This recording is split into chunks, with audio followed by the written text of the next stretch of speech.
Hello everybody, welcome back to my channel Trading Secrets. This channel is for entertainment purposes only. For those of you who do not know, my name is Ali. I have over 20 years experience teaching accounting, economics, business and law through this channel. I'll be providing some stock analysis and a quick update on the $1 Million Challenge. So if anybody's not aware of this, this is a genuine investment of $1,000 to a return of $1 million over a period of 3 years using a strategic or compound return investing. So the objective is try to get 201 trades. Each with an average return of 3.5%. It's not 201 consecutive trades. We do take into account losses.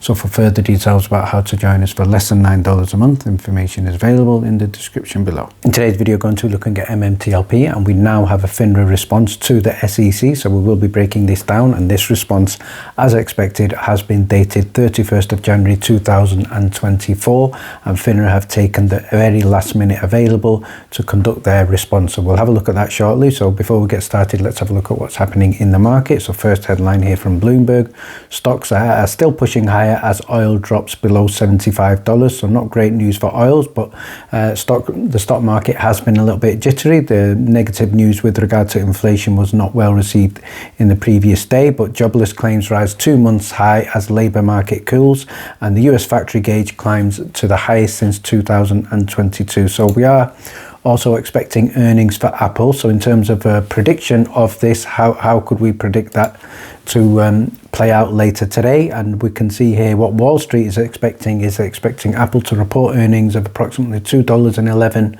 on revenue of $117.9 billion according to the estimates, and that would mark an increase from last year when they reported earnings per share of $1.88 on revenue of $117.2 billion. So hopefully the market responds very positively to this. I'm going to start with you by sharing my response to Ralph Norman's post earlier today, where he stated, for those concerned about MMTLP and the MMTLP fiasco. So I'm pleased he used the hashtag MMTLP fiasco, which is a positive indication of his sentiment.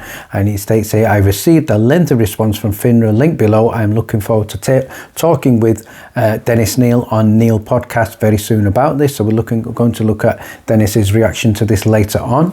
But what I did say is thank you, obviously, Ralph Norman, for your efforts. The community do appreciate this, and I will be looking at the response shortly. But upon first glance of this, these were some of my initial responses. And first of all, I stated that from what I saw in that is that FINRA clearly want open market trading on the OTC for MMTLP, but they do not want to facilitate, encourage or allow trading with position close only. So I wonder who they are trying to protect in order to do that.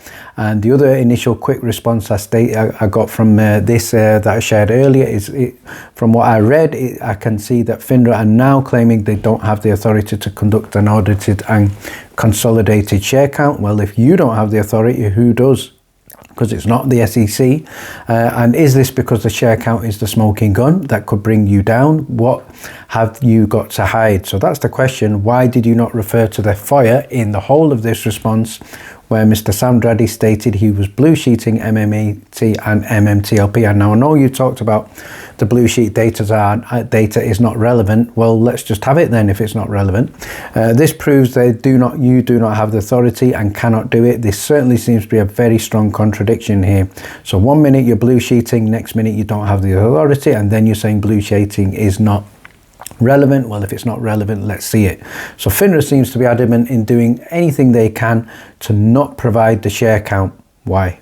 So let's get straight into having a look at the response from Robert Cutt, the President and CEO of FINRA. And what we can see here is the letter he addressed to the Honourable Ralph Norman. He's dated this January the 31st, 2024, and this was the deadline given by Congress to him, and he's basically delivered exactly on the deadline, not a day earlier. And he states here, addressed to Congressman Norman, and he states here, we appreciate the opportunity for FINRA officials to meet with you and your staff throughout the preceding months. I'm sure he doesn't really appreciate meeting with the staff, because he certainly doesn't appreciate responding directly to investor concerns. So why would he appreciate answering questions here? But hey ho, that's what he stated. And he states here, we have responded to every congressional outreach to us regarding the matter and will continue to be available to answer further questions. And what I would like to put to Robert Cook is, would you be available to answer questions from investors who are the most important people? And I'm going to answer on your behalf and suggest that you either going to give a no comment or no answer. So you go on to say here, some investors continue to question FINRA's reasons for imposing the halts, and it's not some investors, it's the vast majority of, or should we say almost every single investor. So it's not some investors, that so it is factually incorrect to say some investors, it's almost every single investor, because every single investor has been hurt by this. And he states, we continue to observe inaccurate information. Well, that's what investors are doing as well. We're continuing to observe inaccurate information from FINRA and yourself. And it states here, information circulating on some social media. Well, let's have it. Let's see what inaccurate information there was. Please provide. And it states here, FINRA's decision to halt trading was due to clearance and settlement concerns. So again, you're basically behaving like a parrot here with the same response time and time again, nothing new. FINRA also did not provide a advance notice of trading halt to brokers, dealers, hedge funds or any other market participants. I think they may be referring to one of Richard Hoffman's cases against Fidelity, where there was a little bit of an allegation along these lines, and FINRA again are in denial.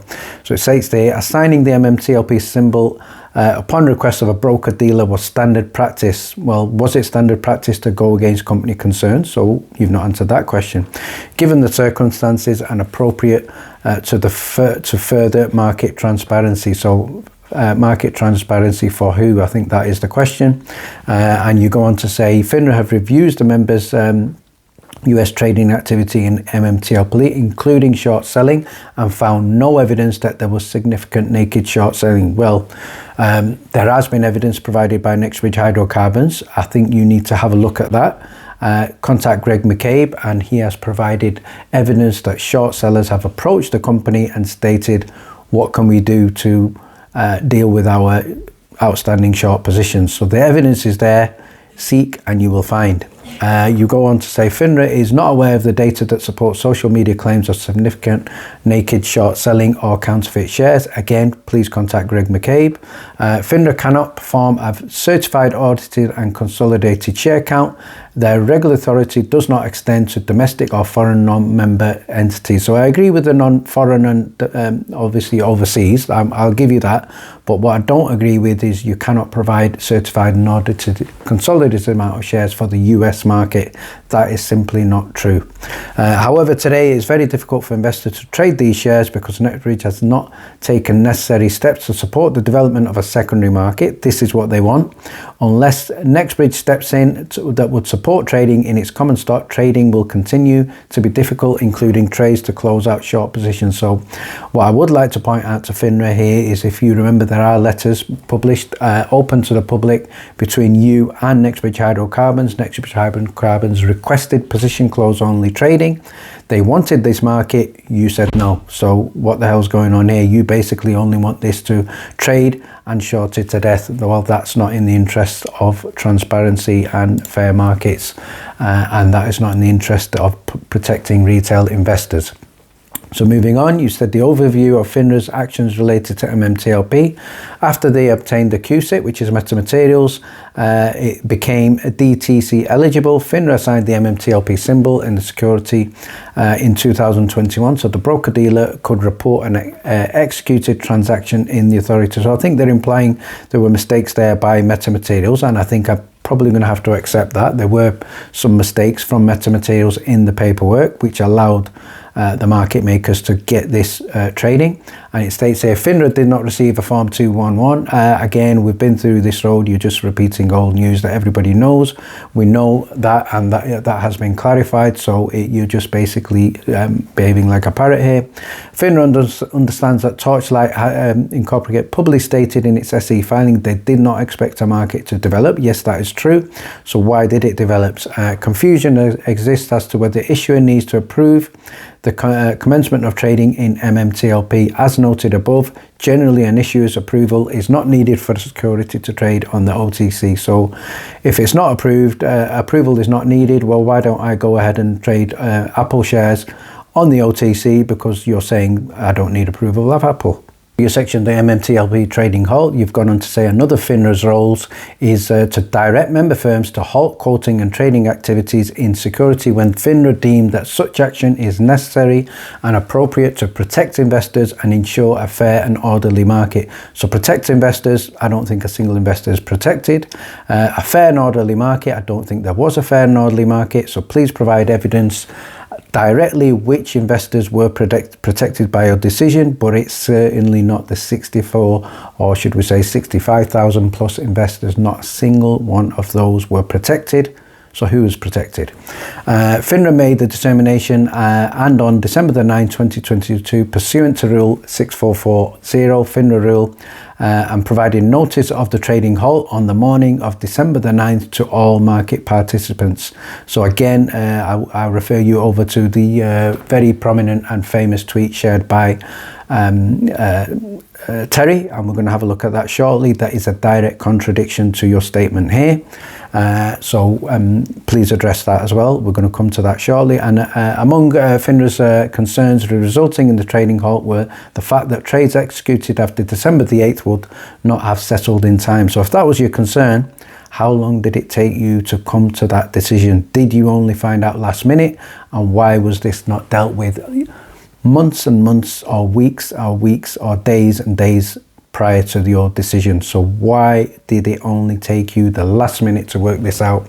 And we don't believe that this is true. The insiders from MetaMaterials have stated the dates were fine. So somebody is either lying or withholding information, or is basically protecting some other parties. So FINRA was concerned about the inequitable and unfair result that would occur because investors purchasing MMTLP after December the 8th will be purchasing an asset that would soon cease to exist. Well, the ironic thing is people have purchased MMTLP and have not got Nextbridge shares, which don't seem to exist, but because the brokers are not providing them. So you're saying that you did that to ensure that wouldn't happen? Well, that's exactly what has happened. So again, very ironic response here. FINRA's authority under the trading halt rule, which allows FINRA to halt trading where necessary to protect investors and the public interest. So who in the public has been protected and which investors have been protected? I'm going to give you 64,000 plus investors. Name me one investor that was protected. So you got 64,000. Give me one that was protected. Number 8, the next section, FINRA found no evidence that there was significant naked short selling in MMTLP involving FINRA member firms at the end of its trading. So you've used the word significant naked short selling. So basically that's an admission that there was naked short selling. So just releasing the data will show how much it was. So that's all we need to prove that one. And then you're going on to say, we note that some discussions on social media has concerned circumstances where an investor was unable to directly register the Nextbridge shares with the transfer agent because the shares were loaned out by the broker. Customers whose shares were loaned out should contact the broker to gain an understanding. So basically saying us that we need to contact the broker. You're trying to throw the brokers under the bus, but whose job is to regulate and supervise the brokers? I'm sure that was a self-regulatory organisation such as FINRA to do that. Well, why don't you step in on behalf of us, the retail investors, contact the brokers on our behalf and fix this mess, because that's your job.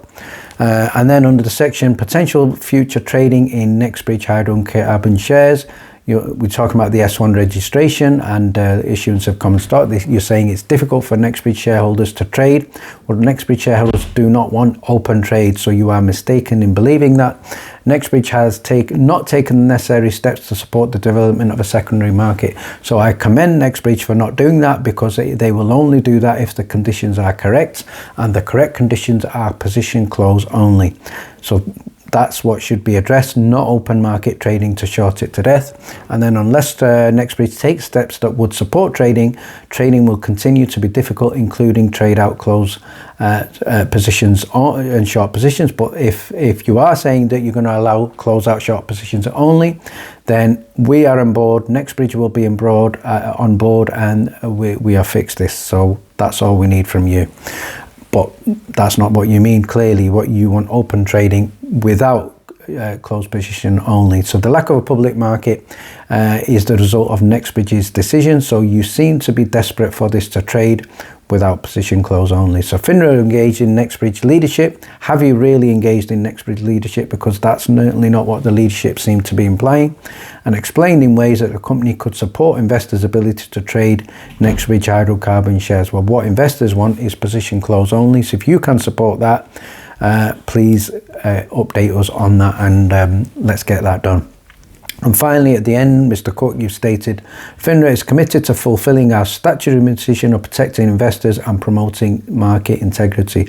Well, let's start by protecting the 64,000 plus investors and start with just one of them. Let's just protect one of them and then get the ball rolling, work through and protect every single one of them. Because at the moment, 0 have been protected.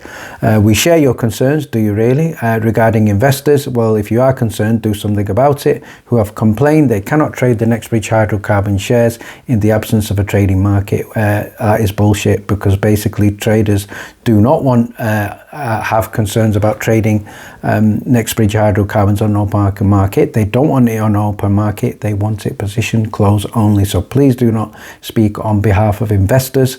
Ask investors what they want and then put that in the comments. So I will suggest that your comment there is misleading, and please do not speak on behalf of the MMTLP investors. Some reactions to the FINRA response. So first reaction here is from John Berder, who stated he's reviewing the response and waiting for the SEC response, which has not yet been received. And before he responds, first thing he'd like to do is communicate with the DD team.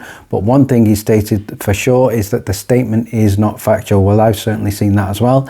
And it does not appear that Materials took effective steps to restrict public trading in MMTLP. He has personal knowledge of what was sent to FINRA, and this statement does not tie in with that.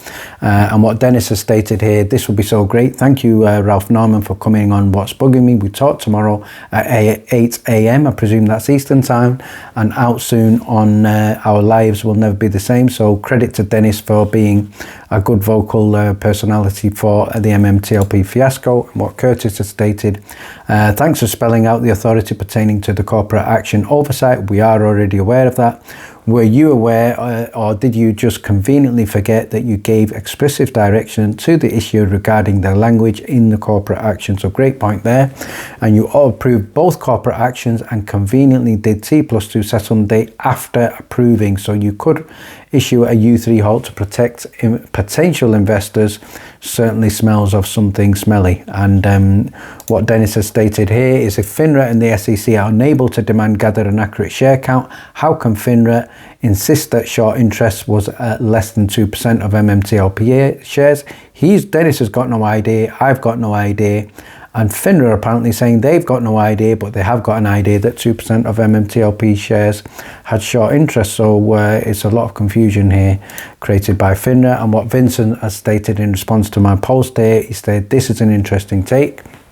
If the shorts just closed their positions before the U3 halt, or had the opportunity to do so during the 2 days of trading, that magically disappeared, then there wouldn't be an issue. So there is an issue. So let's finally finish off by looking at the post from Terry, reminding everybody about Jeff Mendy, the OTC Markets Vice President. Now, obviously, he's talked about the last trading days there being the 12th. So that is something that FINRA needs to address. So what Terry stated, you are saying basically that Jeff Mendy, Vice President, doesn't understand T+2, or are you saying Jeff Mendy is lying? Or are you saying Jeff Mendy was not representing the OTC markets? Video proof, December the 12th was the last trading day per corporate action of FINRA. So over to you, FINRA. Don't expect an accurate response. I think what you've done is just basically cobble together, you know, more or less a restructure of the FAQ part 1, the restructure of the FAQ part 2, probably put it into AI and generated a response there that looks like a lengthy response, and hoping that Congress go away, and I don't think they will go away.